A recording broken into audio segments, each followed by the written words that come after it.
and you must have gone to the previous video well, right? I have got some answers in the comment section for the question that I have asked in the last video, but I expect everyone else also to participate equally in giving the answers, right? So already we have completed the combination reaction and the decomposition reaction, okay? So today first we'll be discussing about the double decomposition reaction, which is also called as a double displacement reaction. And at last only one reaction will be left out, that is the displacement reaction. So as we know, double displacement reaction is also, double decomposition reaction is also called as what? Double displacement reaction. And here basically what happens, students, here the exchange of radicals or ions take place, okay? The exchange of radicals or ions take place, okay? And it is again further classified into two types. What are the two types? The first one that we are going to discuss is the precipitation reaction, and the second one is the neutralization reaction. So we are going to discuss about this double decomposition reaction under two categories. That is, first is the precipitation, the second is the neutralization. Okay, so first let's come to the precipitation reaction. So what is this precipitation reaction? Simply defining, there is a formation of, when there is a formation of insoluble salt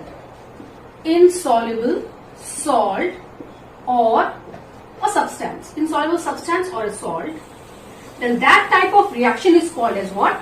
Precipitation reaction. Now just imagine, suppose if I take a glass of water and I mix some sand into it, right? And if I mix some sand, after some time you can see that the sand settles down and the finer particles of sand are also suspended in the water, right? Very fine particles are suspended and the heavier particles settle down because of sedimentation. You have read that. So can you call that as a precipitate, or can you call that as a precipitation? No. Precipitation basically refers to the formation of insoluble salt, which is a completely new type of substance. In the case of sand and water solution, what happens? Sand is basically sand only. In the beginning of the mixing also, when you were mixing it previously also it was sand. After mixing also it is settling down in the form of sand only. Nothing new is formed. But in this case what happens? Basically a new kind of substance is produced, which may be a salt or any other kind of chemical substance, which is insoluble, okay? Which is insoluble and remains suspended in the solution. Remains suspended and some part of it also settles down, right? So now students, before discussing the reaction, the precipitation reaction, I just want to give you a slight information which will help you in understanding it. That is, you should understand by now, how will you identify? Suppose if the precipitation, that is the precipitate formed is a salt. So in that case, you should know that what are the soluble salts? So all ammonium, sodium and potassium salts are water soluble, right? Any salt you consider where there is ammonium ion or sodium ion or potassium ion, then that particular salt is definitely soluble. Apart from that, all chlorides, nitrates and sulfates, okay? All chlorides, nitrates, nitrites and sulfates, when you see this ion and radicals, these are also soluble in water, okay? So what is left out? Now hydrogen carbonates are also soluble in water, okay? So just for the timing, remember this, there are some exceptions, right? There are some exceptions. I'm not talking about the exceptions right now. What is needed for you, because the solubility and everything you will be reading in detail in class 10, right? About all the solubility and everything. But now for the timing, you need to remember the ammonium, sodium, any salt which contains these three ions, this radical and these two ions, and this ion and these radicals are water soluble. But an exception also I'm telling you, just one exception is needed here. Only lead nitrate is soluble. Okay, lead nitrate is soluble. Except lead nitrate, the lead sulfate, that is lead sulfate, and if you talk about lead chloride, they are insoluble. These are what? These are insoluble. So in case of lead, just remember one thing, only lead nitrate is soluble, otherwise lead sulfate and lead chloride are insoluble in water. Okay, this is soluble. So only this you remember, you will be able to understand precipitation more properly. Clear? So the first type, let's take soluble salt plus a soluble salt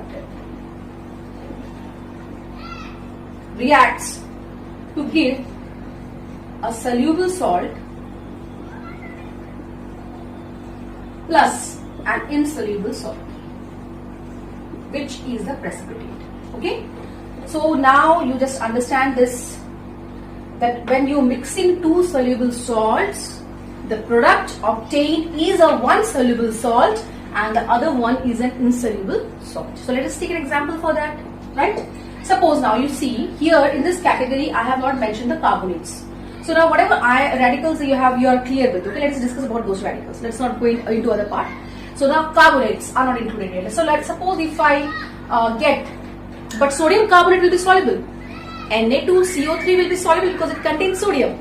So carbonates of only sodium, potassium and ammonium are soluble. That means wherever these positive radicals and ions you are finding, it's soluble, right? So let's consider, suppose I want to prepare calcium carbonate. Now just look at this. Suppose now I want to get calcium carbonate as the precipitate. You know that by precipitate I indicate by a down arrow. So this is a precipitate because carbonate is not included in this list except these, all the carbonates are insoluble. So I want the insoluble salt which has to be produced is, suppose it is what? Calcium carbonate. So for calcium carbonate, one soluble salt will also be formed here, right? So now just to see, how can you identify? Just see here. So what should be my reactants? Now among the reactants I should have both the salts as soluble salts, right? So the first thing, students, now how to get calcium carbonate as a precipitate? The first thing, I need a calcium ion. The first thing, blindly you should have a calcium salt, yes or no? And another soluble salt should be there. So always it's better if you take the soluble salt to be of sodium, okay? Ammonium and potassium also there, but then it's better always to consider sodium, okay? So now students, here what basically happens in the double decomposition reaction? The exchange of the radical and ions takes place. Okay, that's the, if I just simply write it down, I have not shown you that. Suppose AB plus CD, okay, giving rise to, now you see, in this AB plus CD, A is positive, B is negative. Obviously, C will be positive, D is negative. So what happens here? The positive ion or the radical of this first compound combines with the negative of the other one, and the positive of this also combines with the negative of the other one. So this is the exchange, the mutual exchange is taking place here, yes or no? So that means A combines with D forming AD and C combines with B. Positive ion first, so C, B will be the product. This is happening in what? Double displacement or double decomposition reaction. Clear? So now let us take this example. Suppose I want an insoluble salt called calcium carbonate, which is a precipitate. So for that, in the reactant side, I need calcium and some soluble salt. Now these should be soluble. So now tell me, which salt of calcium can be soluble? Obviously, chloride, nitrate, nitrite, sulfate. So any one salt we can take from here. Listen, let us take any salt. Suppose let us take chloride, calcium chloride. The soluble salt, right? Then I want a soluble salt. So now this sodium should have. I told you the positive ion is better to take sodium always. Okay. So now sodium. I want what? Calcium carbonate. So obviously I should take here sodium. I should take sodium carbonate. Then only the exchange will take place. No, because this is plus, this is minus, this is plus, this is minus. So obviously Ca plus will combine with CO3 to form CaCO3. So I got the product CaCO3. And what is the soluble salt I obtained? NaCl. You can balance the equation. Yes or no? NaCl I have obtained here. So just check it out. This precipitation reaction is only for salts. I'm just talking about salts here. Okay. When the precipitate is a salt, insoluble salt. Otherwise, you have precipitates of hydroxides also, right? So now, this see here, calcium chloride. In calcium chloride, the positive ion is calcium combining with the negative radical of combining with the negative radical of sodium carbonate. Okay, so you got the precipitate what? Calcium carbonate. And in the second case, you should always take a sodium salt. Okay, one more. Let us try one more. Let us take. Now we know that only lead nitrate is soluble. Yes or no? So if that means if lead sulfate and lead chloride is also formed, that will also be considered as what? Insoluble precipitate only. Yes or no? Precipitate. So let's suppose if I want to make a precipitate of suppose lead sulfate. So obviously here in the reactant side, first what I should take? Some salt of lead only, and obviously it should be a soluble salt. It should be a soluble salt, and there is no other option for us. What is the only option? Because only lead nitrate is soluble in water, right? So what will I take here? PbNO3 equal to, right? Now I want lead sulfate. So here obviously I will take what? Sodium sulfate. Because sodium, all salts are soluble, all salts of sodium are soluble, and sulfate ion should be there, sulfate radical should be there, basically, yes or no? So now I got here lead sulfate, and the remaining is what? As the sodium will combine with nitrate to form what? NaNO, sodium nitrate. So students, just I think you got an idea. So remember the soluble salts, okay, which salts are soluble, and again you have more exceptions there, okay? I'm not going deep into it, but basically what you have to understand from here, what is this double decomposition reaction? Where the exchange of ions or radicals is taking place, basically here, as you can see here, okay? So here the exchange is taking place and new products are formed. And in the precipitation reaction, what do you need to understand? Suppose you take a soluble salt and you take a insoluble salt and you mix the soluble salt. The product is always a soluble salt and insoluble salt. Remember it, okay? So in this case, we have taken two examples, right? So I'll be putting questions for you, okay? After some time, right? Now the question for you from precipitation, okay? So suppose if I want zinc carbonate as a precipitate, then what should be my reactants, okay? What are the appropriate soluble salts? And so these three dashes, suppose that is named X, Y and Z. So you have to just write and send what should be X, what should be Y and what should be Z. Clear?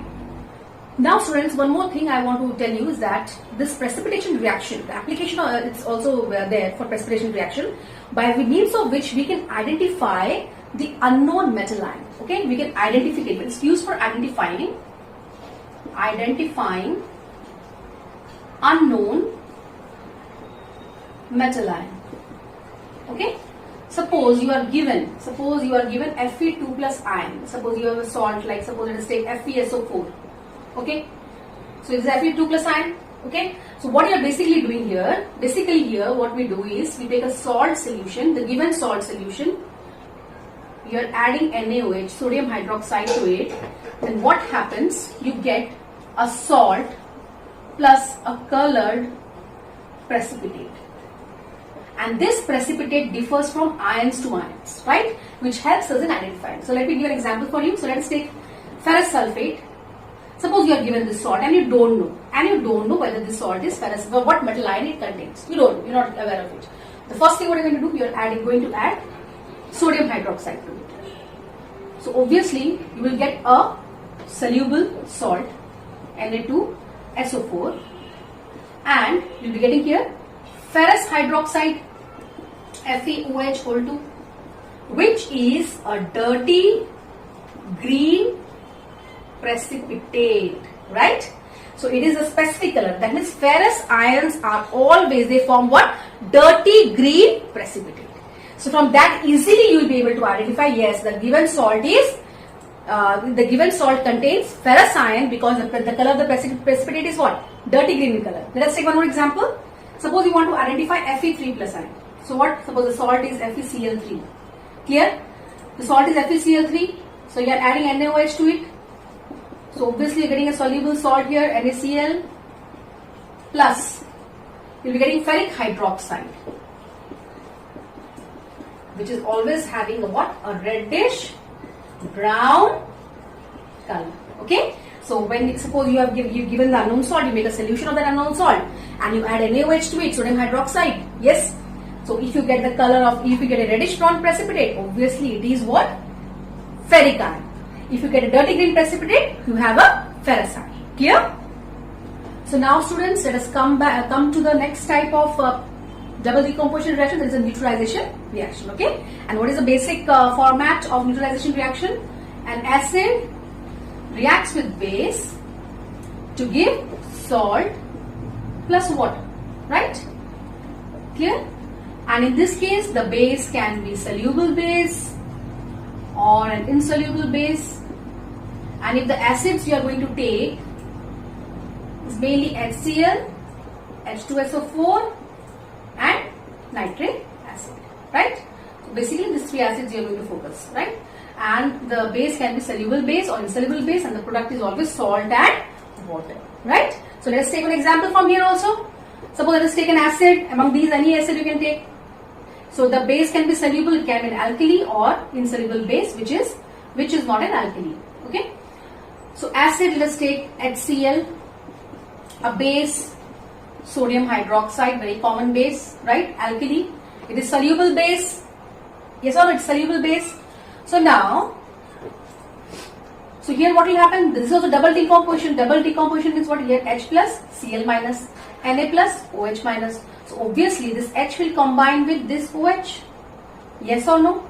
And this Na will combine with this chloride. Sodium ion will combine with chloride ion, and hydrogen ion will combine with hydroxyl or hydroxide ion. Okay. So let us write down the product. So sodium combines with chlorine or chloride ion to form sodium chloride, which is a salt, and H plus and OH minus combine to form what? H2O. Okay. So this is a neutralization reaction. That means when acid combines with base, this is a type of double decomposition reaction, because here also the exchange of radicals and ions is taking place. But the product is always, remember, whenever you have an acid and a base, the product is always salt plus water. So basically the acidity or acidic property of the base is neutralized by acidic property of the acid is neutralized by the base. Okay, and we get salt and water. So there is also practical application, very practical application of this. Like you have heard the word antacids, right? You have heard the word antacids. So when do we take antacids? When we are suffering from acidity, we take antacids. Yes or no? So antacids like milk of magnesia. You must have heard the word milk of magnesia, right? That is nothing else but magnesium hydroxide. It's magnesium hydroxide, right? So this milk of magnesia is used to give relief from acidity, right? Because it is a base. As you can see, it's a base. It's not an alkali, but it's a base. So it helps to, so it neutralizes the acidity of the acid. Like hydrochloric acid is there in the stomach, you know, it's secreted by the stomach glands. Yes or no? You have read in biology, okay? So that means it neutralizes the acidic property. Likewise, when there is you are bitten by an ant or a wasp or a bee, right? So some like formic acid. Ants, what when you are stung by a bee or ant, an acid called formic acid, okay? An acid called formic acid is injected into your body, and it gives a slight burning sensation. Okay, so that can be treated by rubbing that area with calcium hydroxide, which is also called as slate lime. Clear? So this is the practical application of that. Means because since it's a base, it will neutralize the acidity. It's a very weak acid, formic acid, but still, when you are stung, it pains or it gives a burning sensation for some time. So you can get relief from it by taking a base called calcium hydroxide. So basically what you have to remember in neutralization reaction, that this is a double decomposition reaction only. We have the exchange of radicals and ions taking place, but the product is always salt plus water. So now students, we are going to discuss about the last type of chemical reaction, that is the displacement reaction. Okay. Besides that also you have exothermic, endothermic reactions, right? But that is not much difficult for you. So now let's come to displacement reaction. For this, it is also called as what? Substitution reaction. Substitution reaction. There's not much about it. Just you have to remember the metal activity series. The metal activity series that I have told you to remember. Right? Na, Ca, Mg, Al, Zn, Fe, Pb, H, Cu, Hg, Ag, Au, Pt. Right? So except H, all are metals. And for non-metals also you have a series F, Cl, Br, I. Okay? So from most reactive to least reactive. From most reactive to least reactive. So what basically happens in displacement reaction? The more reactive element displaces the less reactive one from its compound. So here the metals which are above hydrogen in this series will displace hydrogen. Like for example, let us take magnesium plus hydrochloric acid.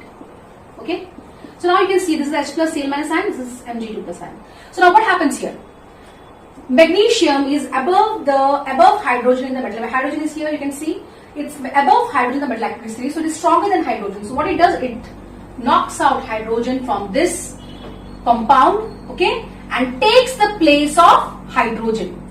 Okay, it takes the place of hydrogen since it is more stronger than the hydrogen ion, right? So this is basically what a substitution, that means it substitutes the place of hydrogen. Clear? So what happens here? In place of hydrogen, we will be writing an Mg, which will be combining with the chloride ion. So the product formed is magnesium chloride. The valency of magnesium is 2, right? So MgCl2 plus hydrogen gas. Clear? Likewise, now we can take an example of copper sulfate with zinc. Okay. Now let's check it out. Where is copper and zinc? So copper is just below hydrogen, you can see here. And where is zinc? Above. Zinc is here. So which is more stronger? Zinc, obviously. So zinc will displace copper from its place. It will remove copper from its place. It will substitute the place of copper. That means it will take the place of copper and form zinc sulfate, and copper will be left alone. It will settle down as a reddish brown particle. Okay, you will separate it out. Right. So this is all about displacement reaction. And one more thing, students. Let us take one more example. Like we can take zinc sulfate plus copper. Suppose the reverse if you are taking. Okay. Suppose we take the reverse. Now what will be the product of this reaction? Now zinc is above copper. Zinc is above copper. So this reaction won't take place. There will be no reaction. Will there be a displacement reaction here? No, because copper is weaker than zinc. Zinc is stronger than copper. So copper will not be able to knock out zinc. Are you all able to understand? I hope the idea is getting clear. This displacement reaction is quite simple to understand. And just you need to remember. Okay, one more example we can take from here. Okay, let us take potassium iodide plus chlorine. Okay. Now for the non-metals also let's consider potassium iodide and chlorine. So now just look at this. We have iodine here, we have chlorine here. So now where is, so chlorine is stronger or not? Chlorine is above iodine.